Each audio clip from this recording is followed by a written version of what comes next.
দুনিয়াতে যত অদ্ভুত অদ্ভুত প্রশ্ন সব আপনি মুসা আলাইহিস সালামের মাথা থেকে পাবেন। বিভিন্ন বিষয়ে আল্লাহরে প্রশ্ন করতে। সাইয়েদনা মুসা আলাইহিস সালাম আল্লাহরে বললেন, আল্লাহ আপনি আমার এমন একটা জিকির শিখাইয়া দেন যে জিকিরটার শব্দ আপনি আর আমি ছাড়া কেউ জানবে না।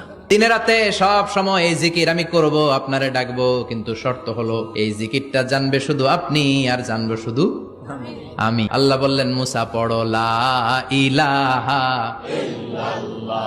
মুসা আলাইহিস সালাম কয়, মাবুদ এটা তো জাতীয় জিকির, সবাই জানে। আমি তো চাইছি এক্সট্রা অর্ডিনারি, অসাধারণ একটা জিকির, কারো কাছে নাই, শুধু আমি জানবো আর আমি পড়বো। আল্লাহ বললেন, মুসা এই লা ইলাহাকে যদি এক পাল্লায় রেখে দাও, তাম বিশ্ব, 7 আকাশ 7 জমিনটারে তুলে যদি তুমি আরেক পাল্লায় রেখে দাও, মুহূর্তের মধ্যে লা ইলাহার পাল্লা ভারী হয়ে যাবে।